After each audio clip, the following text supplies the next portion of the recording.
Supreme রায় আপাতত স্কুলে ফিরতে পারবেন চাকরিহারা শিক্ষকদের বড় অংশ। এতে অনেকেই স্বস্তিতে, রাজ্যের অনেক স্কুলেও স্বস্তি। তবে আন্দোলন চলবে বলে হুঁশিয়ারি শিক্ষকদের একাংশ স্কুলে ফিরলেও শিক্ষা কর্মীরা ফিরছেন না।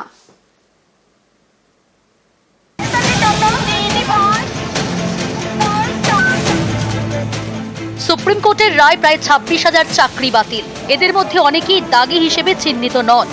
এমন শিক্ষকদের স্কুলে যাওয়ার অনুমতি দিয়েছে শীর্ষ আদালত। আগামী 31শে ডিসেম্বর পর্যন্ত তারা ক্লাস নিতে পারবেন। বৃহস্পতিবার সুপ্রিম রায় অনেকেই স্বস্তিতে। আজকে সুপ্রিম কোর্টের রায় আমরা খানিকটা স্বস্তি বোধ করলেও পুরোপুরি স্বস্তি হতে পারছি না। আমরা সেদিনই পুরোপুরি স্বস্তি বোধ করবো যেদিন আমরা পূর্ণাঙ্গ সময়ের জন্য বিদ্যালয়ে যেতে পারবো, প্রিয় ছাত্রছাত্রীগুলোর মুখ দেখতে পারবো। এটা যেমন একটা আনন্দ রয়েছে, ঠিক সেরকমই অনিশ্চয়তাটাও কিন্তু পুরোপুরি কেটে যায়নি। কারণ ওই রিভিউ পিটিশন যেটা MA ফাইল করা হয়েছে, সেখানে কিন্তু দুটো জিনিস লেখা ছিল। এক হচ্ছে হয় এই শিক্ষাবর্ষ পর্যন্ত, আর না হলে নতুন বিজ্ঞপ্তি প্রকাশ হচ্ছে ততদিন পর্যন্ত। দুটো যেটা আগে হবে সেই পর্যন্ত আমাদের চাকরিটা বহাল থাকছে। এক ধাক্কায় 26,000 চাকরি বাতিল। এর জেরে বিপাকে পড়ে রাজ্যের বহু স্কুল, যেমন জলপাইগুড়ি বানারহাট উচ্চ মাধ্যমিক বিদ্যালয়। এখানকার 14 জনের চাকরি বাতিল হয়, এর মধ্যে 11 জন শিক্ষক। এদিনে সুপ্রিম রায় এই স্কুলে স্বস্তি। আমার স্কুলে 11 জনের চাকরি গিয়েছিল। মহামান্য সুপ্রিম কোর্টের এই রায়ের ফলে তারা আবার স্কুলে আসবেন, তারা দৈনন্দিন পঠন পাঠনে অংশগ্রহণ করবেন। এক কথায় আমাদের স্কুলের পঠন ছাত্রছাত্রীদের দিক থেকে এক বিরাট স্বস্তি। স্কুল চালাতে আপাতত আর কোনো অসুবিধা থাকবে না।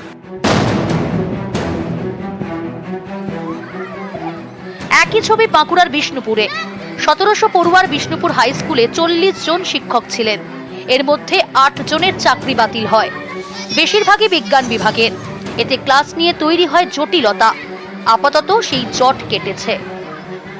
আপাতত তো স্বস্তি, তাহলে ছাত্রছাত্রীদের অন্ততপক্ষে আবার হাসি মুখ দেখতে পাবো আমরা।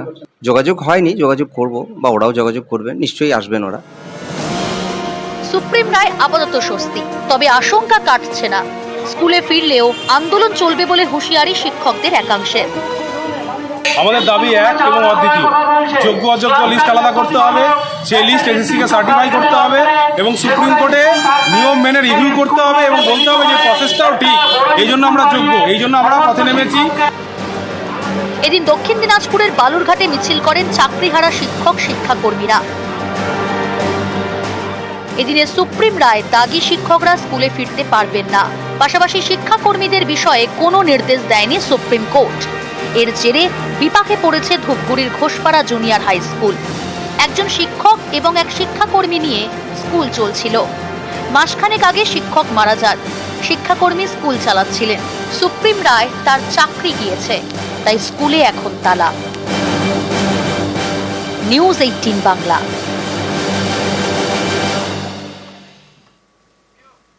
চলতি বছরের মধ্যেই সমস্যার সমাধান হবে, চাকরিহারাদের আশ্বাস দিলেন মুখ্যমন্ত্রী। সুপ্রিম কোর্টের নির্দেশ 31শে ডিসেম্বর পর্যন্ত কাজে যেতে পারবেন চাকরিহারাদের একটা বড় অংশ। চাকরিহারাদের একাংশের স্বস্তিতে খুশি মুখ্যমন্ত্রী।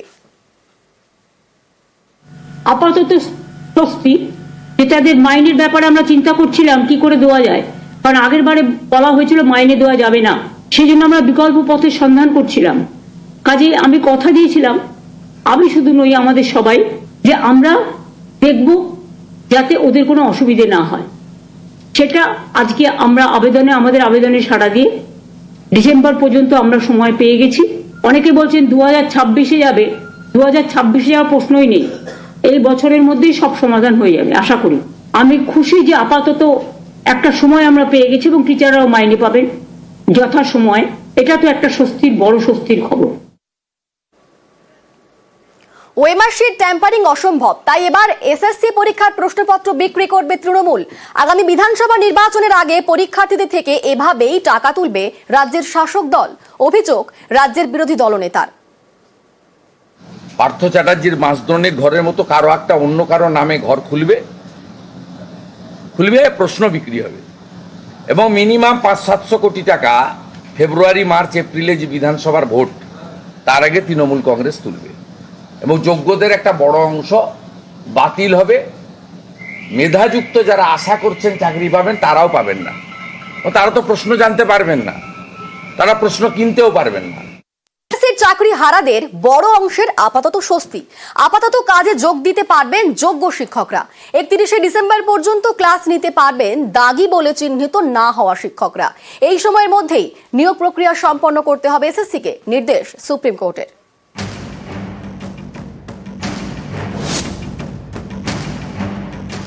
সুপ্রিম কোর্টের রায়ে এসএসসির প্রায় 26,000 জনের চাকরি যায়। এবার সেই শীর্ষ আদালতের নির্দেশেই আপাতত স্বস্তিতে চাকরি হারা শিক্ষকদের একটা বড় অংশ। বৃহস্পতিবার সুপ্রিম কোর্ট রায় দিয়েছে, যারা দাগি নন সেই শিক্ষকরা স্কুলে যোগ দিতে পারবেন। 31শে ডিসেম্বর পর্যন্ত তারা ক্লাস নিতে পারবেন। এসএসসির গ্রুপ সি এবং গ্রুপ ডির চাকরি হারাদের বিষয়ে কোনো নির্দেশ দেয়নি শীর্ষ আদালত। গ্রুপ সি এবং গ্রুপ ডি এর কেউ স্কুলে যেতে পারবেন না, শুধুমাত্র শিক্ষকরা অর্থাৎ নবম দশম এবং একাদশ দ্বাদশের এখনো পর্যন্ত যারা চিহ্নিত হয়নি টেন্টেড হিসাবে সেই সমস্ত শিক্ষকরা যেতে পারবেন। কিন্তু এসএসসিকে দিয়ে আন্ডারটেকিং করিয়েছেন যে তারা 31 মের মধ্যে অ্যাডভার্টাইজমেন্ট দেবেন এবং 31 ডিসেম্বরের মধ্যে এই পুরো প্রসেসটি অর্থাৎ নিয়োগ প্রক্রিয়া ফ্রেশ সিলেকশন সেটা কমপ্লিট করে ফেলবেন। ফলে এই আন্ডারটেকিংয়ের উপর ভিত্তি করে শুধুমাত্র যারা এখনো পর্যন্ত চিহ্নিত হয়নি সেই অচিহ্নিত শিক্ষকদের এখনো পর্যন্ত শুধুমাত্র এই সেশনটা তারা কন্টিনিউ করতে পারবে। 2016 এসএসসির পুরো প্যানেল গত 3রা এপ্রিল বাতিলের নির্দেশ দেয় শীর্ষ আদালত। এসএসসিকে নতুন করে নিয়োগ করতে বলে। এক ধাক্কায় প্রায় 26,000 জনের চাকরি যায়। এদের বেশিরভাগই শিক্ষক। এতে রাজ্যের বহু স্কুল বিপাকে পড়ে, তৈরি হয় শিক্ষক সংকট। এই পরিস্থিতিতে গত 7ই এপ্রিল সুপ্রিম কোর্টের দ্বারস্থ হয় পশ্চিমবঙ্গ মধ্যশিক্ষা পর্ষদ। প্রধান বিচারপতি সঞ্জীব খান্নার বেঞ্চের রায়ে মডিফিকেশন চেয়ে আবেদন করে, আর্জি জানায়। নতুন করে নিয়োগ প্রক্রিয়া সম্পন্ন না হওয়া পর্যন্ত যোগ্যদের চাকরিতে বহাল রাখার অনুমতি দিক আদালত। সেই মামলার শুনানিতে এদিন সুপ্রিম কোর্টের প্রধান বিচারপতি সঞ্জীব খান্না বলেন, শর্ত সাপেক্ষে মধ্যশিক্ষা পর্ষদের আবেদন গ্রহণ করা হচ্ছে। শুধুমাত্র নবম দশম এবং একাদশ দ্বাদশের শিক্ষকদের জন্য আবেদন গ্রহণ করা হচ্ছে। 2025-এর 31শে ডিসেম্বরের মধ্যে এসএসসিকে নিয়োগ প্রক্রিয়া সম্পন্ন করতে হবে। ততদিন পর্যন্ত যারা দাগি নন সেই শিক্ষকরা স্কুলে ক্লাস নিতে পারবেন। আদালতের নির্দেশের জন্য পড়ুয়াদের ক্ষতি হওয়া উচিত নয়। গ্রুপ সি এবং গ্রুপ ডি চাকরি হারাদের আবেদন গ্রহণ করছে না সুপ্রিম কোর্ট, কারণ শিক্ষাকর্মীদের ক্ষেত্রে দাগিদের সংখ্যা তুলনামূলকভাবে বেশি। 3রা এপ্রিল সুপ্রিম রায়ে চাকরি যায় প্রায় 26,000। 3রা এপ্রিল সুপ্রিম কোর্টের রায়ে এই 25,752 জনের চাকরি যায়। 25,752 থেকে বাদ আগের চাকরিতে ফেরার সুযোগ পাওয়া 425 জন, অর্থাৎ চাকরি বাতিল 25,327 জনের। এর মধ্যে শিক্ষাকর্মীর সংখ্যা 7,031 জন। দাগি শিক্ষক শিক্ষাকর্মীর সংখ্যা 6,276। যাদের টাকা ফেরত দিতে হবে এর মধ্যে বেশিরভাগই গ্রুপ সি এবং গ্রুপ ডি কর্মী। দাগি শিক্ষকের সংখ্যা 1,002। বাকি সকল শিক্ষকই কাজে ফিরতে পারবেন। এদিন শুনানির শুরুতেই সুপ্রিম কোর্টের প্রধান বিচারপতি রাজ্যের আইনজীবীদের কাছে জানতে চান, কতদিনের মধ্যে নিয়োগের পরীক্ষা শেষ করবেন। রাজ্যের আইনজীবী রাকেশ দ্বিবেদী বলেন, 1 সপ্তাহের মধ্যেই বিজ্ঞপ্তি জারি করা হবে।